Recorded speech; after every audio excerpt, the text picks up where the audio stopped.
At our Seder, we passed around questions with cards with questions, and one of them was, if you could invite one person to your Seder, who would it be?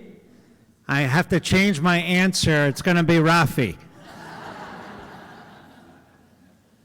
The Seder on Passover is our night of questions. When we embrace our inner child and curiosity, we recall our most powerful memories of family and tradition. We engage in thoughtful and challenging conversation. We fulfill the requirements to see ourselves as if we are being freed from bondage, requiring us to look inside our own lives and the world, seeing injustice, resolving to make a difference. We search for what is missing, what is broken, and seek to redeem it.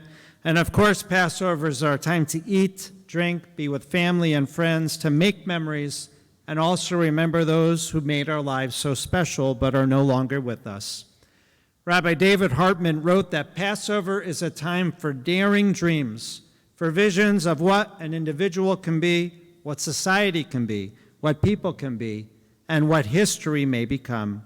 Passover centers us and focuses us on what is most important. It reminds us that no matter the challenges we face, the hardships that we endure, we will persevere. We can overcome. Passover, perhaps the most observed holiday for Jews today, has many names. And the spirit of my favorite counting song, Echad Mi Yodea, and Rafi's top 10 list, how many names are there for Passover? Do you know? We got 4 over here. I came up with more than 4. Oh, we'll start it off. Chag HaAviv, the festival of spring. We heard that was read today. Chag HaMatzot, the holiday of matzah, the most important food and symbol, the bread of affliction and poverty, the bread of slavery and bondage, and both the bread of freedom, eaten on the run during our escape, and the bread of possibility. Zman Cherutenu, which is what we say in our prayers and we'll say in a few minutes at Musaf, the time of our great liberation and our freedom. Pesach, named for the Paschal offering, the lamb that was slaughtered and eaten at their meal. So there's our 4 that I think Rebecca was saying. I'll give you a couple more. Yitziat Mitzrayim, leaving Egypt, or the Exodus, our march to freedom, the steps that we took with God and God's miraculous help redeeming us, leaving bitterness in our lives. Kriyat Yam Suf, the day of the splitting of the Sea of Reeds, when Pharaoh let our people go. Then Pharaoh changed his mind when God and Moses led the people to unpassable waters. And then miraculously the sea split. Our pathway to freedom was opened. We learned that we could overcome any obstacles through our ability to persevere. We could cross to the other side and to begin again. When all hope seemed lost, we made it to the other shore, marched to our promised land. And we are required to ask on Passover, for all those still living in hardship and those suffering, what can we do to help them cross to the other side? Passover is also called Leil Shimarim, the night of watching, guarding, and protecting, just as God watched over and protected us that night way back when in Egypt. We are obligated to watch and protect the weak and vulnerable. And lastly, the last and final name for Passover is Passover. Passover. It's Passover. Now, to me, if in comparison of all those other names, Passover is not that exciting. I don't know about you. I'm not suggesting that we change the name of Passover, but what is the essence of the name Passover?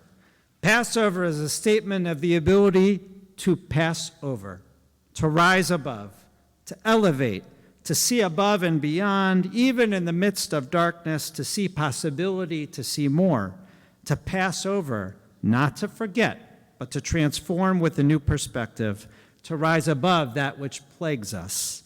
Life in Egypt was so steeped in darkness and difficulty. At times, the Jewish slaves were so downtrodden and beaten, they couldn't see over anything. They lost their purpose, their compass, their meaning. They didn't believe they could pass over. But on Passover, they learned that they could. When God redeemed our ancestors and freed our people, God, as the Torah says, passed over. In fact, it says God skipped over mountains. God lifted us on eagle's wings. God carried us, and God did. lifting us and passing us over, teaching us that no matter the difficulty, we can rise to the challenge, we can transform and lift up others with us.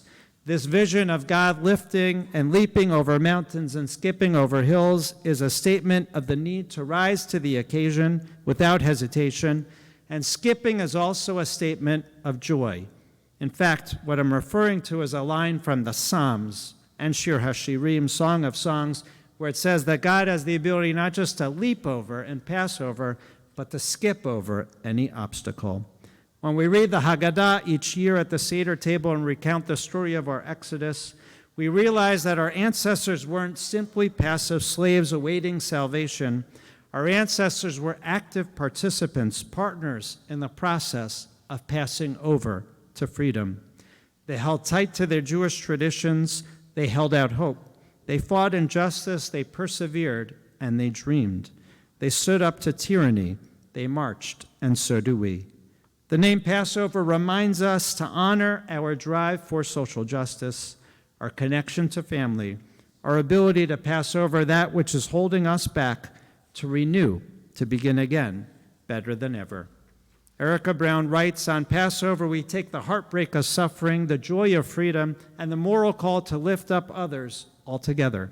It's why we must remember the Exodus not just during Passover, but every other day of our lives. It's our inspiration for better living and for better loving, teaching us the ethical imperative to move forward and stop hoping for better days, but act to bring better days and bring about change. Passover is the meaning that possibility exists, that we can move forward and take advantage of the moment when it comes now. So, when you think about what should be the name of our holiday, should it be spring? Should it be matzah?